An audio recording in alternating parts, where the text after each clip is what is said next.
시작한 것 같아가지고 저는 서울에 있는 새마을교회를 섬기고 있는 마요한 형제입니다. 여기서는 형제라고 부르는 게 훨씬 더 마음이 편한 것 같아서 앞으로 그렇게 불러주시면 감사하겠습니다. 제가 조금 전에 앉아서 오래 들리는 교회 역사에 대해서 책을 보고 중국 생각이 났었어요. 제가 중국에서 한국 들어오기 전에 사역을 할 때 교회의 모습이 지금 형제 교회의 모습 같았다는 생각이 들었어요.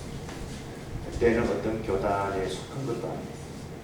그냥 독립적으로 제가 어떤 믿음의 훈련을 받았던 대로 우리가 어떤 불안한 상황 가운데서도 예배를 드리고 또 계속해서 신앙생활을 했던 기억이 났습니다. 그리고 그런 생각을 해봤어요. 이제 북한의 문이 열리고 그 땅 가운데 하나님의 나라가 회복되는 그때 한국에 수많은 교단들이 있어서 저마다 어떤 북한 선교의 전략과 계획을 가지고 준비하고 있겠지만 저는 항상 우려하는 마음이 있었습니다. 이게 뭐냐면 제가 한국에 들어와서 보니까 북한 선교를 위해서 많이 기도하더라고요. 준비도 하고. 근데 뭔가 좀 우려스러운 게 여러분 혹시 평양의 그 장대현 교회라고 들어보셨죠? 평양 대공운동이 일어났던 그 장대현 교회를 세우겠다는 교단이 제가 듣기로도 한 10개는 되는 것 같아요. 그런 또 큰 교회들은 또 나름대로 우리 교회가 장대현 교회 세우겠다. 그래가지고 이제 통일되면 장대현 교회만 해도 몇십 개가 서로 이렇게 어떤 경쟁하는 것처럼 그건 좀 별로 좋아 보이지 않게 생각되었는데 저는 어찌 보면 이제 북한의 문이 열렸을 때 많은 분들이 또 그런 얘기를 합니다. 교단과 교파를 초월해서 북한에 세워질 교회들은 그런 교회가 되어야 됩니다. 그래서 저는 우리 형제 교회가 그런 모델이 될 수 있다고 생각했습니다. 그리고 비슷한 점이 있더라고요. 저도 교회를 개척해서 10년 되었는데 아직 한 번도 유아 세례를 안 들었어요. 아기들은 지금 저희 교회 지금 임산부만 해도 지금 3명이에요. 그리고 1명이 출생했고 계속 하는데 저는 의도적으로 유아 세례를 주지 않습니다. 왜 그랬냐면 제가 영국에서의 그 사례를 보고 약간 충격이었어요. 어렸을 때 유아 세례를 받았던 아이들이 성장해서 그 세례를 받나 자기 의지대로 세례 받은 게 아니기 때문에 그래서 저는 이 세례를 받고 또 하나님의 자녀가 되었다는 그 고백은 자기가 스스로 의지적으로 할 때 그것이 맞는 거라고 생각하기 때문에 유아 세례를 저희 교회에서 제가 지금까지 행하지 않았습니다.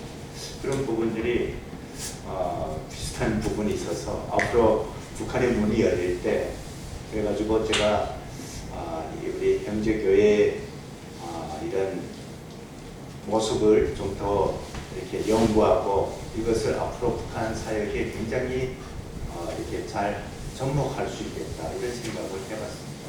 그래서 그런 어떤 모델들이 좀 필요하다고 생각합니다. 저를 보고 간증을 하라고 해서 제가 지금 나왔는데 지금 간증을 제가 그냥 이렇게 짧게 해도 보통 보면 저도 모르게 1시간이 넘어가고 그럴 때가 많습니다. 그래서 오늘은 어떻게 하면 잘 마칠 수 있을까 좀 앉아서 고민했는데 어쨌든 귀한 분들 내가 만나게 되고 또 이런 건강한 복음적인 교회가 있다는 것을 알게 돼서 너무 감사하고 또 앞으로 북한 회복을 위해서 함께 믿음의 기도를 하고 준비할 수 있는 동력자들이 많다는 것에 세임을 얻고 가져왔습니다. 저는 1998년도에 탈북하였습니다. 탈북하기 전에 북한에서 고등중학교 교사 생활을 했었고요. 그리고 무역회사, 탈북하기 직전에는 무역회사에서 일했습니다. 그래서 많은 탈북자분들이 북한에서 너무 사는 게 어려워서 굶주려가지고 탈북한 때에 비하면 저는 그런 고생을 별로 하지 않아서 어떤 그렇게 고생했던 사람들의 그 마음을 다른 헤아리지 못하면서 살았던 겁니다. 제가 탈북한 것은 한 가지 이유예요. 제가 국경연선 도시에서 태어나서 거기서 이렇게 쭉 살아왔고 또 무역회사도 하면서 중국과의 왕래를 이렇게 보면서 중국 사람들을 많이 대상하면서 북한 밖의 소식들을 듣게 되었습니다. 그래서 북한에서 배우지 않고 보여주지 않는 많은 부분들을 알게 되었습니다. 그래서 사람이 한번 태어나서 이렇게 살다가 가는 것은 너무 억울하다고 생각하고 내가 더 나이가 들기 전에 이 북한 밖의 세상을 경험하고 싶었어요. 그때 중국 우리 이렇게 사사 여행자들이라고 하는데 그런 사람들을 통해서 들었던 것은 뭐 중국이 잘 산다는 소리, 북한에서 계속 우리는 잘 산다고 하고 세계에서 최고라고 하는데 중국 사람들이 말 들어보니까 그건 게임이 안 되는 거예요. 그건 완전 별 세상입니다. 그래서 제가 가까이 했던 그 지인들로부터 뭐 중국 가면 갖가지 열대 과일도 많고 그리고 뭐 가라오케 노래방 이런 소리 말을 너무 많이 들었어요. 그래가지고 그때 제가 20대 중반부터 계속 그런 사람들하고 교제하면서 이 혈기가 있지 않습니까? 한번 태어나서 이런 나라에서 살다가 죽기는 싫어가지고 그래 태어나서 한번 가서 가라오케도 가보고 노래방도 가보고 인생을 그렇게 즐기고 싶은 마음이 있었어요. 그때는 뭐 자유, 인권 이런 것조차도 몰랐습니다. 여러분 북한에서 태어났다는 것은 자유가 뭔지 인권이 뭔지 모른다는 거예요. 그것을 경험해 본 적도 없어요. 그래서 북한 사람들이 그냥 태어나서 북한에서 그냥 세뇌시키는 대로 태어나면서부터 강제 주입시키는 대로 그냥 우리나라 사회주의 제도가 세상에서 제일이다. 우리는 행복하다. 그러면 진짜 이게 행복한 거구나. 이게 사람이 사는 거구나. 이렇게 생각하셨어요. 왜냐하면 비교할 수 없으니까. 본 것이 없으니까. 들은 것이 없으니까 무엇에 비교하겠습니까? 그것이 인간의 삶인 줄 알았어요. 그래서 자유라는 용어조차도 잘 몰랐어요. 아니 북한에서 자유라는 그 용어 노래도 오래전에 있었는데 그걸 다 없애버렸어요. 그런 속에서 제가 그런 얘기를 듣고 북한에서 알지 못하는 그런 새로운 세상이 있다는 것을 알고 그것에 혹해서 북한식으로 표현하면 어떤 자본주의 황색바람에 물들어가지고 거기서 계속 이런 물들어서 그것이 드러나게 되면 무사치 못하거든요. 그래서 저도 그런 생각을 애써 감추면서 때를 기다리다가 1998년도에 탈북하게 된 거예요. 근데 중국에 와 보니까 생각했던 것보다 다르더라고요. 왜냐하면 중국에서 탈북자 신분은 여전히 불안한 거예요. 잡히면 북송되는 거예요. 그러다가 제가 선교사님들을 만나게 됐어요. 얼마 되지 않아요. 그렇게 거대하던 노래방도 못 가보고 가라오케도 못 가고 다른 자유가 있다는 것을 알게 됩니다. 선교사님을 만나서 거기서 성경 공부를 하게 됐는데 실은 그것도 우연히 가게 됐죠.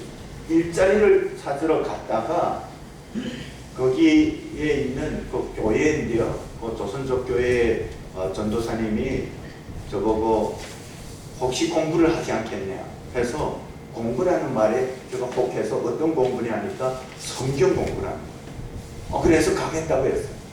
왜 그러냐면 제가 북한에서 역사 교사를 할 때 이 한국사, 북한에서는 조선 역사라고 말합니다. 한국사 세계사를 하면서 북한 일반 주민들이 보지 못하는 그런 서적들을 접했어요.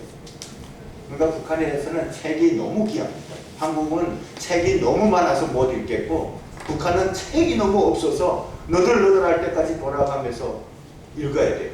근데 한국은 책이 너무 많아가지고 처음에는 제가 한국에 와서 열심히 읽었는데 이게 선택장애로 너무 많아서 뭘 읽었으면 좋을지 모르겠는 거예요. 그래서 최근에는 잘 읽지 못합니다.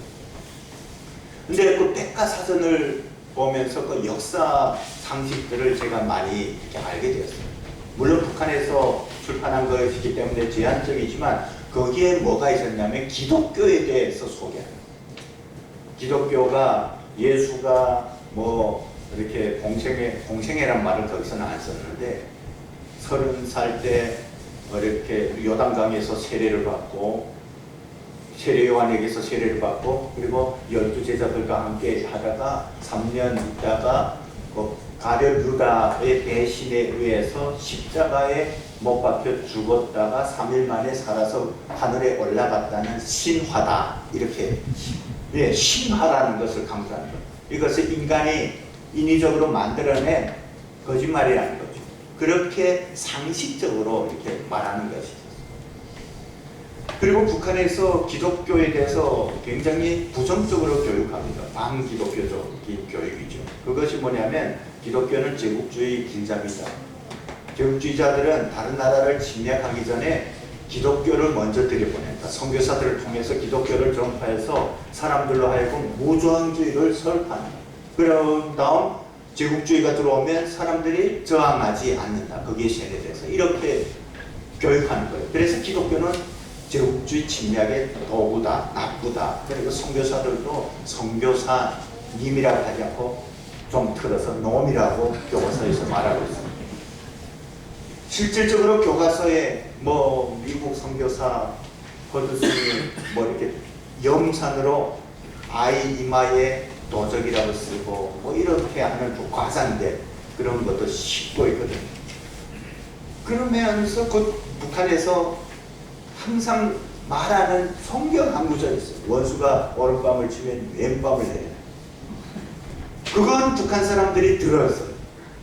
근데 저는 거기서 궁금증이 생겼습니다. 제가 성경을 사진에서도 보고 이런 영상에서도 봤을 때 성경은 분명히 한 절이 아니었는 걸 알게 됐어요.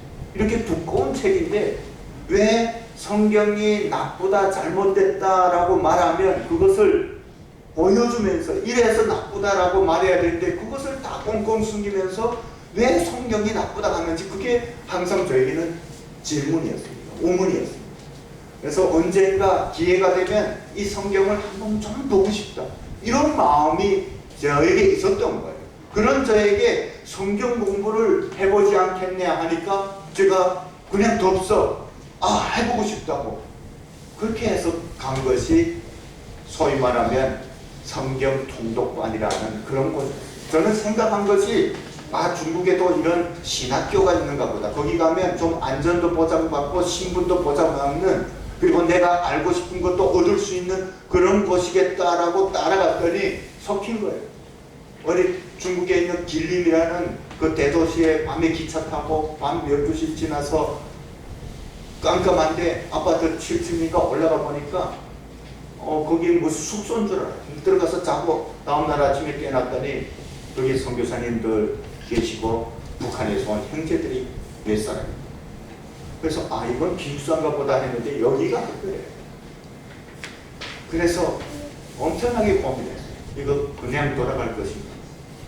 근데 한번 여기까지 먼 길을 왔는데 그냥 돌아가기는 좀 그렇더라고요. 그래서 성경을 한번 좀 이 기회에 읽고 가자 하고서 며칠 좀 있다가 갈 걸 생각하고 남아서 성경을 읽는데 성경이 양이 얼마나 분량이 많은지 그걸 어떻게 단번에 읽습니까?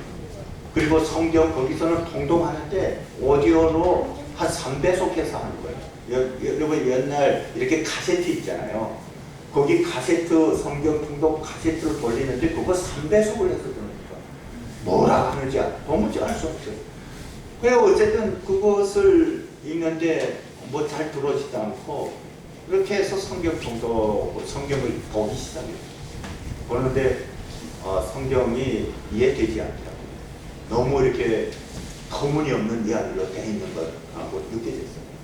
이 구약, 창세기, 출애굽기 이 말씀은 있는데 이게 어떻게 이런 비과학적이고 비현실적인 이런 글로 사람들이 믿게 한단 말이냐 이런 마음이 들었어요.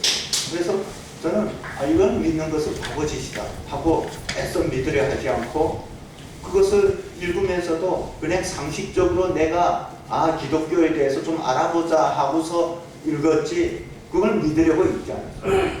그래서 그 말씀 중에서 정말 이렇게 이런 기적들이 있지 않습니까?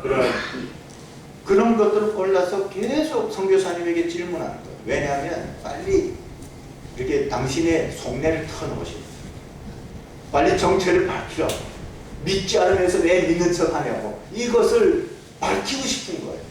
그래가지고 계속 질문하는데 그게 잘 넘어가지 않더라고요. 그래가지고 어쨌든 성경이 있는데 뒷부분에 가서 보니까 물론 이렇게 말도 되지 않는 그런 부분도 있지만 성경 내용이 너무 좋은 거예요. 북한에서 계속 교육받았던 주체사상이나 김일성 저작 선집에 나오는 그런 것보다도 100배는 더 내용이 좋다는 것을 알게 됩니다. 어쨌든 이것이 나쁜 건 아니구나 이렇게 하고 계속 읽었는데 저는 제 마음 가운데 나의 인생에서 하나님을 믿는 일은 없을 거다 이렇게 작정하고 그냥 그것을 거부하면서 지식적으로 읽었어요. 그런데 놀라운 일이 벌어졌습니다. 한 4개월 정도 되었을 때 제가 믿고 있더라고요. 저도 놀랐어요. 계속 그것에 이게 어떻게 가능해? 이게 어떻게 진실로 이렇게 믿을 사람이 있어? 하던 제 마음에 어느 때부터니까 그래 천지 만물을 창조하신 하나님이라면 충분히 그럴 수 있지. 하나님에게는 이건 아무것도 아닐 거예요. 이런 마음이 들어온 거예요. 그러고 보니까 제가 믿고 있더라고요. 그래서 그때 깨달은 것이 있어요. 하나님은 살아계시는 거예요.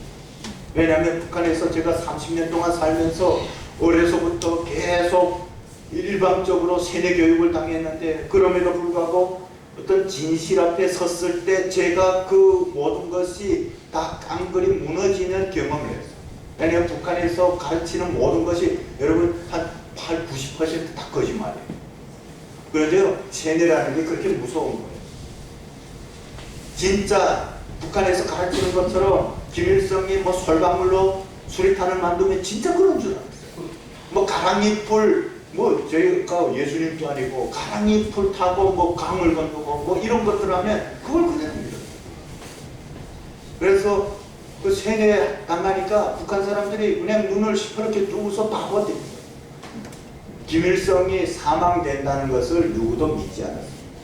사망될 수 있는 존재라는 것을 누구도 믿지 않았어요. 여러분 세뇌는 그렇게 무서운 거예요. 그러니까 북한 체제는 사탄이 잡고 있어요. 1994년에 김일성이 사망될 때 사람들이 그건 쇼가 아닙니다. 충격을 받았어요. 북한 전역이다. 그 통곡한 것이 쇼가 아닙니다. 사람들이 믿지 않았어요. 받아들이지 않았어요. 어떻게 김일성이 하늘이 낸 저분이 사망될 수 있다. 그래가지고요.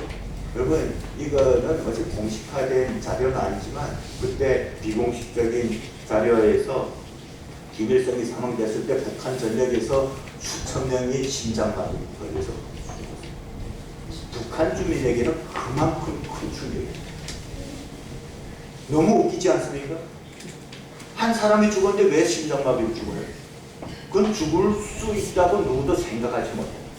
그때 북한 사람들이 이건 진짜 바보 같은 소리인데 김일성이 죽으면 지구가 멸망하는 줄 지구가 그냥 이렇게 폭파하는 줄 알아요. 하늘이 무너지는 줄 알아요. 그런데 며칠 지나도 그냥 해가 뜨고 해가 지고 일상이 돌아가는 거 보고 사람들이 정신 그때 차려있어요. 김일성도 우리와 같은 인간이야. 저 사람도 저렇게 나이 드니까 때가 되니까 죽는 거예요. 그래서 김일성을 신처럼 생각했던 사람들의 의식이 1994년을 기점으로 해서 북한 사람들의 의식이 바뀌기 시작해요. 이게 굉장히 중요해요. 그런 거짓된 것들로 다 일관된 북한의 모든 것들에서 제가 진실 앞에 섰을 때 깡그리 다 무너지는 것을 경험했습니다. 그런데 이 기독교는 성경은 제가 믿지 않으려고 계속 이렇게 밀어냈는데 제가 믿고 있더라는 거예요. 누가 강요하지도 않았습니다. 선교사님들이 이건 믿어야 된다 이런 말을 한마디도 하지 않았어요. 그래서 그 다음부터 제가 이 말씀을 읽는데 그렇게 이렇게 말씀이 은혜가 될 수가 없어요. 너무 정말 성경 말씀에 있는 것처럼 꿀송이처럼 달아가지고 성경 통독실은 그때 아침에 일어나서 큐티를 하고 예배 드리고 또 아침밥 먹고 온 오전 성경 통독하고 점심 먹고 온 오후 성경 통독하고 저녁 6시에 저녁 먹고 또 저녁에 예배 드리고 이거에 매일매일 일상의 삶이에요. 그런데 그 잠깐 쉬는 시간에도 너무 아까워서 제가 성경을 정말 한 절 한 절 묵상했어요. 그래서 이 하나님의 말씀이 얼마나 이렇게 소중하고 또 얼마나 놀라운 것인가 하는 것을 그때 많이 경험했죠. 제가 그렇게 훈련을 받다가 저와 같이 하던 그 선교사님이 한국에 들어오면서 사역을 맡게 되었어요. 그래서 탈북자들하고 조선족들에게 성경을 가르치고 함께 공동체 생활하면서 예배드리고 했는데 제가 그때 아무런 직분이 없지 않습니까?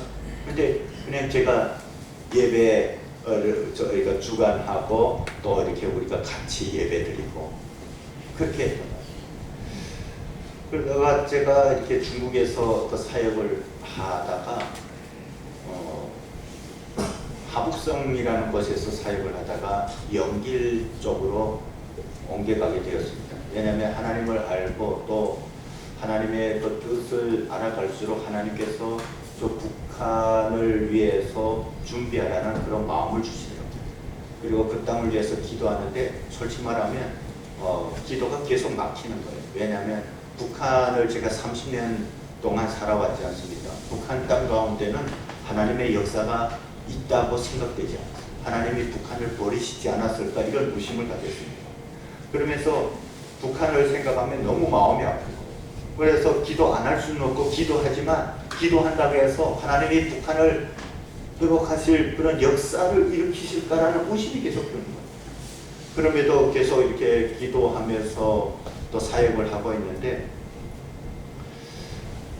저 북한을 위해서 뭔가 하면 좋을까 하는 생각을 하면서 그래도 북한 상황이 그때 당시 너무나도 어려우니까 저기다가 북한이 갑자기 무너지지 않을까 이런 기대를 가지게 됐어요. 그러면 그 땅 가운데도 우리가 복음을 들고 들어가야 되는데 그래서 영길 하북성이라는 곳에 좀 안전하게 가 있다가 하나님이 계속 그런 마음을 주셔서 영길에 옮겨가게 된 것이죠. 그리고 거기서 지금 탈북자들하고 이렇게 성경 가르치면서 양육하면서 사역하고 있는데 어느 때부터니까 제 마음 가운데 하나님 저에게 고난을 달라는 기도하게 되었어요. 제가 하나님께 왜냐하면 성경에 나오는 그 믿음의 선진들이 하나와 같이 고난을 통해서 주님 앞에 더 온전히 세워지고 쓰임 받았던 것을 알게 됐어요. 그래서 저도 하나님 앞에 더 크게 쓰임을 받고 싶다는 마음에서 고난을 달라고 기도했어요. 이제 진짜 고난이 오고 제가 중국 변방 부대에 영길 시내에서 체포돼가지고 영정이라고 중국 연변에 있는데 그 영정의 변방 부대 감옥이 있는데 거기에 호송되게 되었습니다. 그리고 거기서 독감방에서 40일 동안 치료를 받으면서 있었어요. 근데 저는 하나님께서 저의 기도에 응답하셨다고 확신하고 그냥 마음 편히 그 독감방에서 계속 하나님을 찬양하고 기도하면서 그렇게 살았습니다. 왜냐하면 제 마음 가운데는 확신이 있었습니다. 바울과 실라가 빌립보 감옥에서 하나님을 찬양했을 때 옥터가 흔들리고 옥문이 열리고 그런 기적이 일어날 것이라고 저는 합니다. 그래가지고 계속 찬양하고 기도하는데 그러면서 기다리는 거죠. 한 30일 지나도 그런 일이 일어나지 않아요. 그래도 이렇게 성경에 보면 그 어떤 숫자들이 중요하지 않습니까? 예수님께서 40일 동안 광야에서 시험받았다. 아마 40일대에 그런 역사가 있을 거다 하고 기도하고 하는데 35일, 37일, 38일, 39일 되는 거야. 근데 마음이 슬슬 불안해지기 시작해요. 이제 40일 다가오는데 그런 기적이 일어나지 않으면 어쩌지 하는 불안이 제 마음 가운데 들어옵니다. 정말 39일 되었어요. 39일 저녁에 그 간수장이 저를 불러내더니 저보고 내일 북한에 북송됩니다. 아니 그런 기적을 기다렸는데 그런 기적 대신 북송된다는 거예요. 아니 북송되면 어떻게 되냐고. 내가 북송되면 죽을 수도 있는데. 그래가지고 그날 밤에 39일 되는 날 밤에 한 잠도 못 잤어요. 너무 불안해서, 너무 두려워서. 그리고 제가 그 전날까지 하나님을 계속 찬양하고 기도했어요.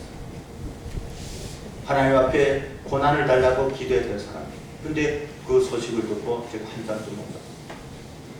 그래가지고 하나님이 어떤 더 리얼한 기적을 나타내시려고 이렇게 몰아가시는가 보다 이렇게 생각하면서 그 다음날 40일 되는 날 아침에 나갔더니 성에서 무장군인이 2명이 와서 저를 호송하려고 대기하고 있어요. 저는 다른 탈북자들하고 다르게 특별한 범죄 취급을 받았어요. 그래서 독감방에 있었어요.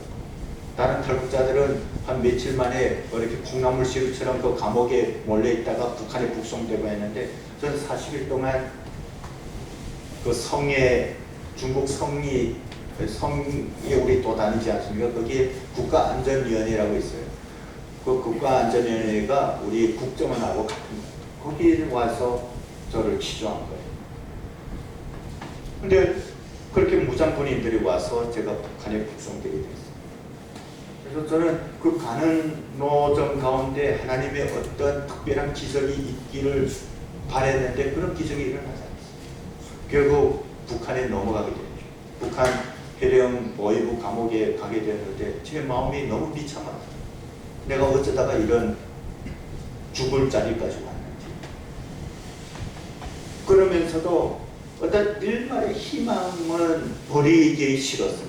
그래서 정말 신라 같은 희망이라도 잡고 있자. 하나님이 이 북한 땅 가운데서 더 극적인 기적을 일으키려고 그러실지도 누가 알겠습니까? 그래서 그것을 기대하면서 그 치조를 받고 하는데 그 신라 같은 희망도 깡그리 무너지는 사건에 제가 접했습니다.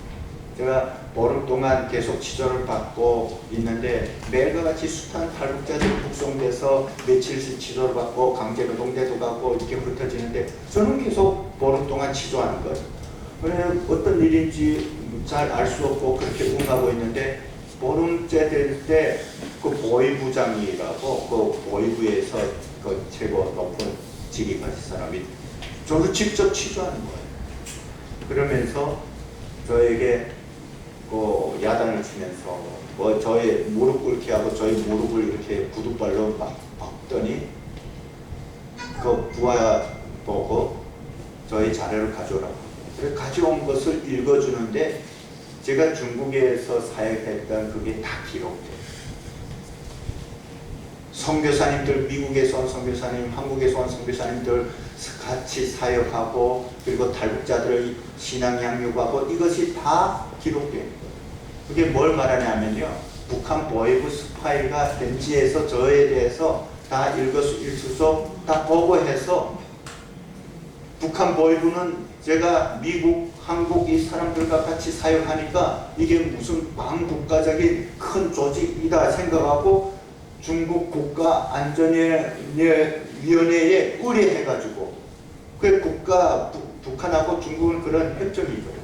거기 위해서 제가 공식적으로 잡혀서 나오게 된 거라 합니다. 그리고 그렇게 되면 더 이상 희망이 없어요. 북한에서 살아남기 힘들어요. 그래서 저는 그 마지막에 가졌던 신라 같은 희망이 깡그리게 무너지는 것을 경험했어요. 그리고 하나님을 원망했죠. 하나님 믿게 된 것을, 하나님을 믿은 것이 얼마나 후회스러운지 몰라요. 하나님이 살아 계시다고 믿겨지지 않았어요.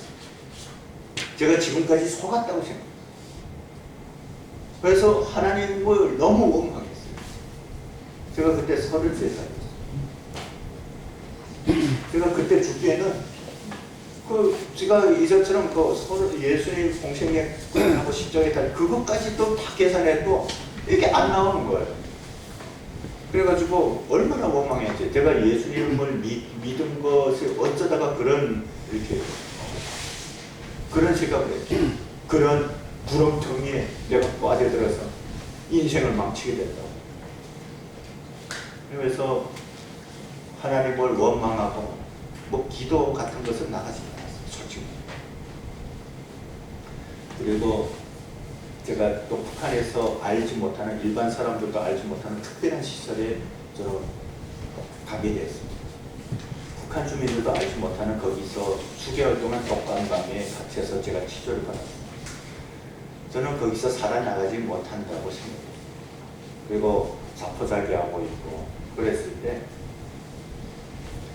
하나님은 그런 가운데서 그렇게 연약하고 부족한 저를 포기하지 않으시고 만지시고 회복시켜주셨어요. 하나님은 저 북한 땅에도 계신다는 것을, 또 북한을 사랑하신다는 것을 저는 그때야 알게 됐어요. 제가 북한 사람들도, 일반 사람들도 알지 못하는 그 특별한 시설에 끌려가게 됐을 때, 그 깊은 산속에 있는 시설이었어요. 거기는 독감방이 이렇게 5개 있었습니다. 근데 제가 갔을 때 그 독감방에 한 사람씩 다 있었습니다. 그러다 보니까 치료가 다 끝난 사람이 있는 방에 저를 넣는 거예요. 작은 독감방인데 그 독감방 구조가 복도가 있고, 그 복도에 있는 면은 다 철창으로 되어 있고, 이렇게 감방 5개가 나란히 있거든요. 그러니까 간수가 왔다 갔다 하면서 감시합니다. 감방이라 봤자 작아요. 작은 독감방이니까요. 근데 거기 벽에 막 들어가 보면 들어가는 반대편에 입구가 있는데 높이 한 50cm, 한 60cm나 되는 철문이, 개구멍 같은 거기에 이렇게 구부리고 들어가. 그래요. 그 북한 감방은 이 남한하고 전혀 다릅니다. 북한 감방에서는 움직이지 못해요. 딱 밥 먹는 시간, 그리고 또 이렇게 허락받고 용변 보는 시간 하고 자는 시간 제외하고는 하루에 10몇 시간 동안이라도 양반다리하고 딱 앉아있어요. 어떤 과목이라도 마찬가지입니다. 근데 독감방에 치료받는 시간 외에는 그 벽을 보고 다 앉아있는 거죠. 근데 제가 들어갔을 때 그 형제 한 분이 거기 이미 치료 끝났으니까 앉아있는데, 어둑시근한 이렇게 감방에서 제가 봐도 그분이 엄청나게 힘든 상황이라는 것이 한눈에 보이더라고요. 왜냐하면 얼굴 마주보고 말할 수가 없어요. 그리고 얼굴도 어둑시근하니까 벽 돌아봤기 때문에 잘 보이지 않잖아요. 그분의 목을 보니까 한 줌인 거죠. 그러니까 제 마음이 더 슬펐어요. 나도 이제 저렇게 되겠다. 근데 그렇게 앉아 있는데 간수가 불러내더라고요. 그 형제 일 시키려고. 그래서 일하러 나갔다가 몇 시간 있다가 들어왔는데 그 옷에 그냥 이렇게 먼지 투성이 훅태비가 된 거예요. 그러니까 간수가 거기 이렇게 물이 나오는 이렇게 화장실 비슷한, 화장실이라고 말할 수도 없고, 거기 나오는 물에다가 먹은 그릇듯이 있고, 용변도 보고, 이런 곳에 높이 한 50cm 되는 개방된 곳인데, 거기서 먼지를 털으라고 하는 거예요. 그러니까 거기 털고 몸을 대충 하고 옷을 벗지 않습니까? 근데 그 바지를 벗는데 허벅지가요, 한 줄입니다. 그 아우슈비츠 수용소에 갇힌 유대인들 딱 그 모습이었어요. 제가 그것을 보니까 제 마음이 무너지는 것 같아요. 나도 이제 저렇게 비참한 모습으로 죽게 되겠다. 그러니까 하나님이 더 원망스럽죠. 그때 그 형제가 거기서 있고 이렇게 돌아 나오면서 제가 이렇게 저하고 눈이 얼굴이 처음으로 딱 마주쳤어요. 저는 뭐 그냥 상상해도 그 형제의 얼굴이 너무나도 고통으로 이지러지고 비참, 슬픔, 고통이 다 얼굴에 쓰여져 있을 것이라고 상상했는데 딱 마주 보는 순간 갑자기 그 감방안이, 이것은 과장된 표현이기도 하지만 제가 느끼기에는 천사의 얼굴, 빛이 나는 거예요. 저는 깜짝 놀랐어요. 그 순간 제 내리에 그런 음성 같은 것이 들렸어요. 나의 백성이다. 그래가지고 그 다음부터 이분이 앞에 앉고 제가 뒤에 말할 수는 없잖아요. 근데 간수가 저쪽 감방 쪽으로 왔다 갔다 하면서 이렇게 감시하는데, 저쪽 감방 쪽에 가면 발자국 소리가 안 하면 그 형제하고 손바닥으로 대화했어요. 그리고 하루에 5분 정도씩 그 감방 안에서 이렇게 운동하는 시간이 있어요. 그럴 때 기속말로 이렇게 대화했는데 그분은 하나님을 믿었어요. 하나님을 너무 사랑하는 사람이었어요.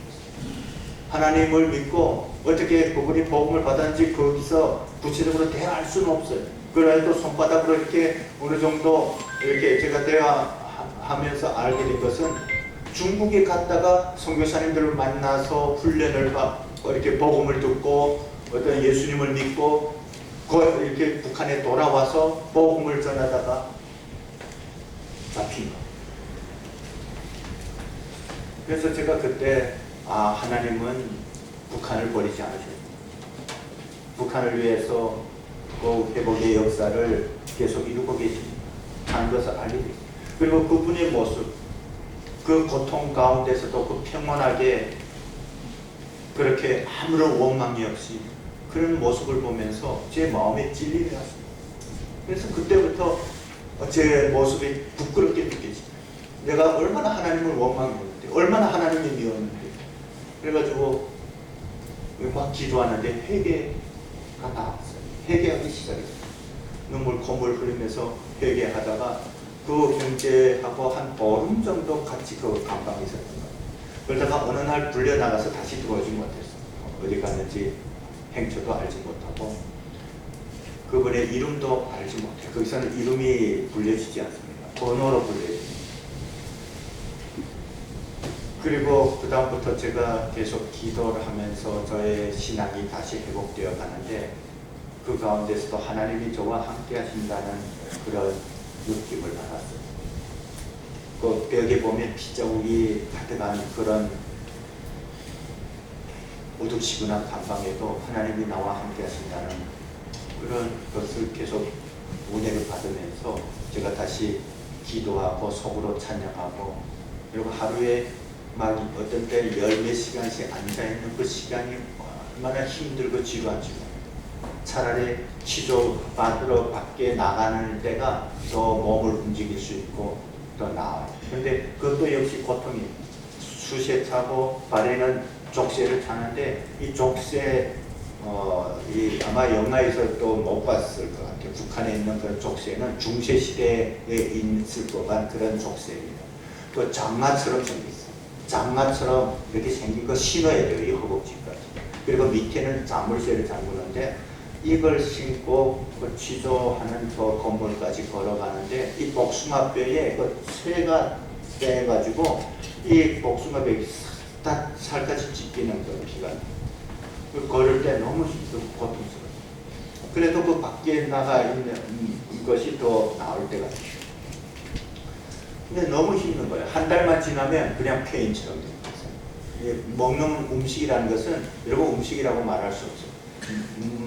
무 말린 것을 그냥 막 벌레들이랑 막 섞여 있는 그런 것을, 말린 것을 소금 넣고 끓여주고 고기, 그리고 밥은 옥수수 이렇게 우리는 안 먹잖아요. 뻥튀기 해서 먹고 그럼 멜미로 먹죠. 그런데 북한에서는 옥수수가 주식이지 않습니까? 그래서 북한 사람들이 중국 와서 다 깜짝 놀란 게 어떻게 북한에서는 없어서 다 굶어 죽는데 저 옥수수를 돼지를 먹이냐. 중국 사람들 옥수수 안 먹잖아. 이 차 옥수수만 먹죠.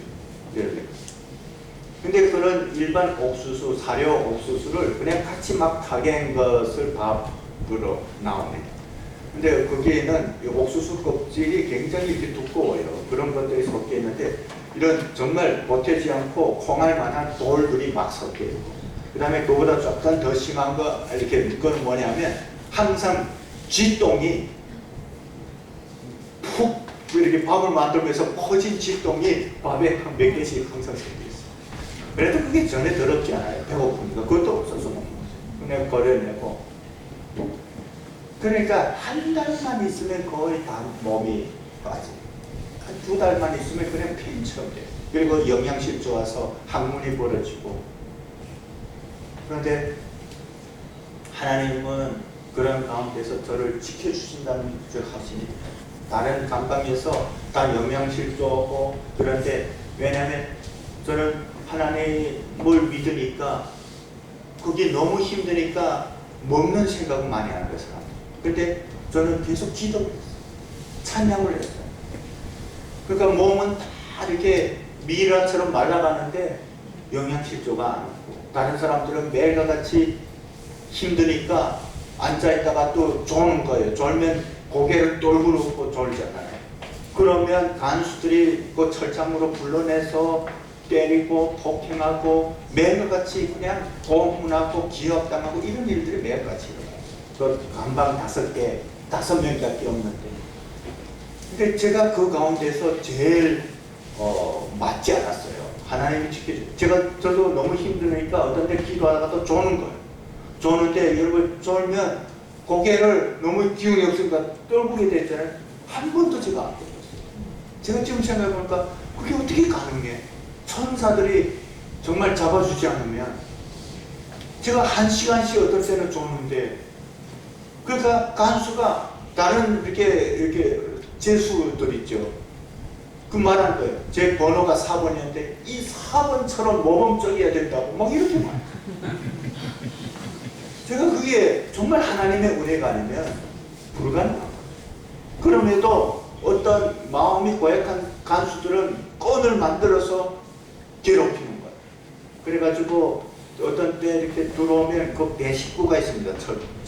이렇게 철창에 밥그릇을 들여보내요. 거기로 다리를 내밀면 허벅지까지 내밀면 이 밟는 거예요.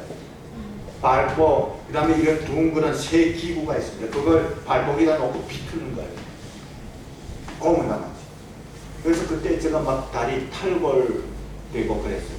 그래서 제가 지금 그 후유증이 지금 크게 나타납니다. 제가 한 몇 년 전부터 이렇게 왼 무릎 그랬던 관절이 너무 아파가지고 요새 또 병원에 다니면서 주사 맞고 뭐 이렇게 연골이 닳아서 그게 아니고 탈골되고 이랬던 부분들이 잘못 이렇게 돼가지고 그래서 지금 고통스러워. 계단을 제가 잘 오르고 내지 못합니다. 그러니까 그런 일들이 매일같이 일어나요. 근데 거기서 치료를 받고 수개월 동안 하는데 제가 그때 알게 됐어요.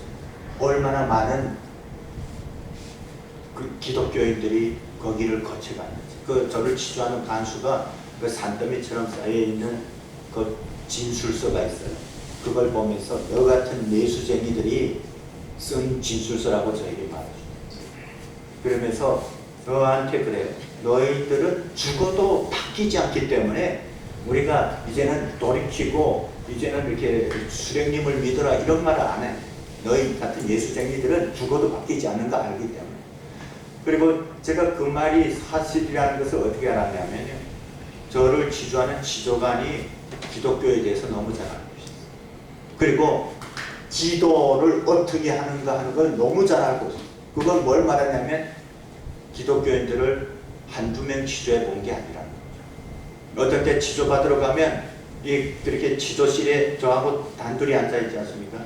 이 영적 싸움을 그 항상 보면 한 10분 정도는 아무 말 하지 않고 저를 그냥 이렇게 담배를 피우면서. 북한 사람들이 담배를 많이 피우거든요. 그러면서 어떤 때 그래요. 기도 다 했어? 이렇게 말해요. 그리고 오늘은 어떤 기도를 했는지 맞춰봐 하고 제가 기도한 기도를 정말 거의 다 몇 번 맞추는 거예요.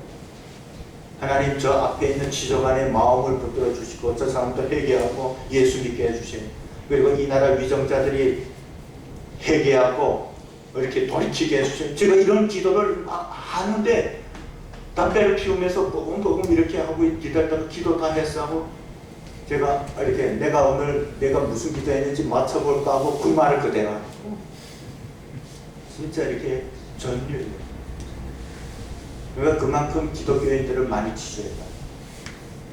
저는 그것을 통해서 하나님이 북한을 버리지 않으셨구나. 북한 땅 가운데서도 그 생명의 역사, 구원의 역사를 계속 이루어 오셨구나 하는 것을 확신하게 됐습니다.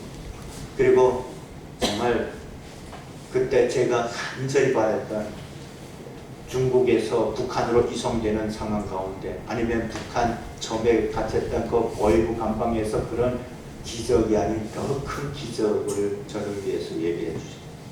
저 사형 선고를 받았어요. 제가. 북한에서 저와 같은 죄는 민족 반역죄. 아니 예수님 믿었는데 왜 민족 반역죄? 그건 김일성, 김정일을 믿어야 되는데 예수님 믿었기 때문에 민족 반역죄가 아니에요. 그래서 저와 같은 경우는 거의 사형 아니면 정치권 충성. 근데 저는 제가 살아날 것이라는 것을 상상도 못했습니다. 저는 솔직히 죽기를 기다렸고 제가 하나님 앞에 마지막에는 한 4개월 됐을 때는 일어날 힘조차도 없었어요. 운동 시간에 일어나야 되는데 일어날 수 없었어요.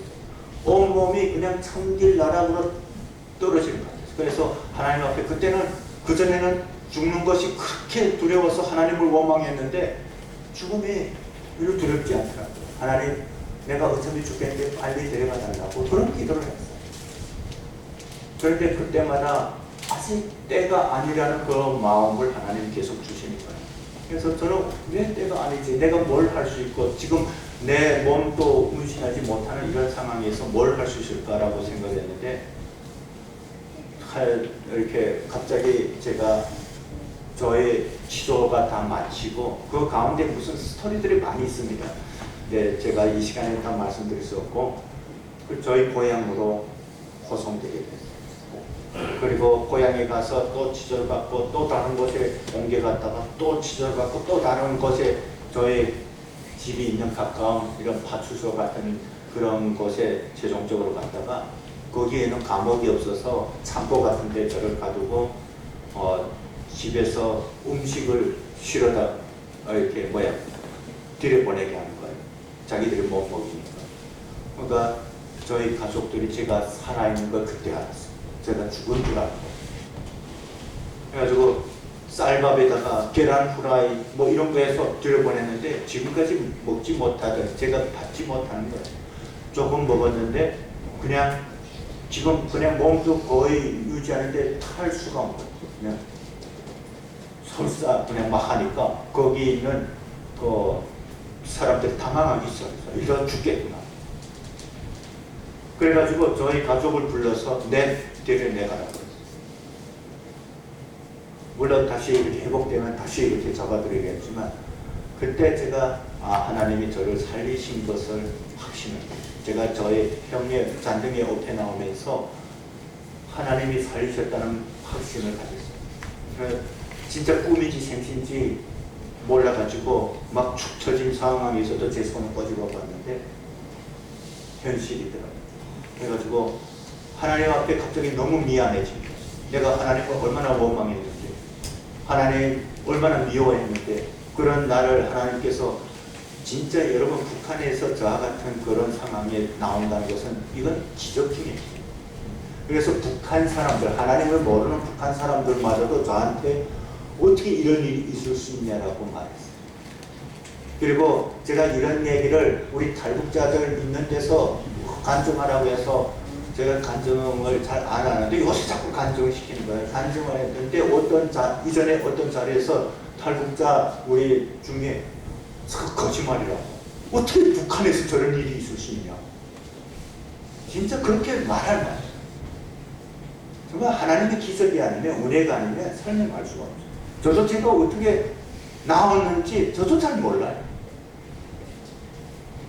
그래가지고 제가 접해 나오면서 하나님이 살리셨다는 것을 확신하고 제가 하나님 앞에 소원했습니다. 이제는 하나님의 종으로 살겠습니다.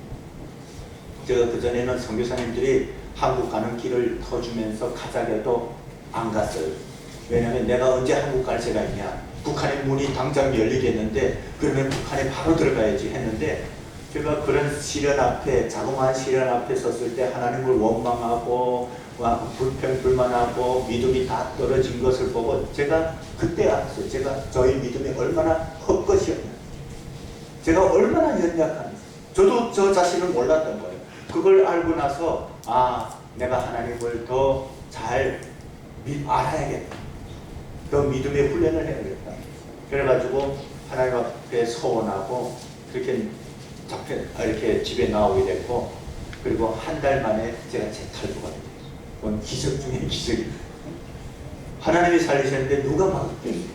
저를 감시하고 있었어요. 제가 다시 살아나니까 다시 잡아가려고 했어요. 근데 저는 하나님이 살리셨는데 그것을 인간 누구도 막을 수 없다고 저는 확신했어요. 그리고 재탈부하게 됐습니다. 그리고 중국에서 선교사님들 다시 만나고 4개월 동안 어떤 좋은 환경에서 몸을 완전히 회복하고 제가 한국에 오게 됐어요.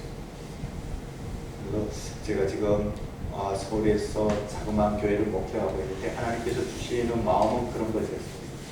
하나님께서 이루시려는 통일은 세상에서는 제도적인 통일, 영토적인 통일, 물론 통일에 그것도 포함됩니다만 그것만 말하는데, 우리 그리스도인들이 기도해야 될 통일은 하나님의 통일, 복음 통일이라는 거죠.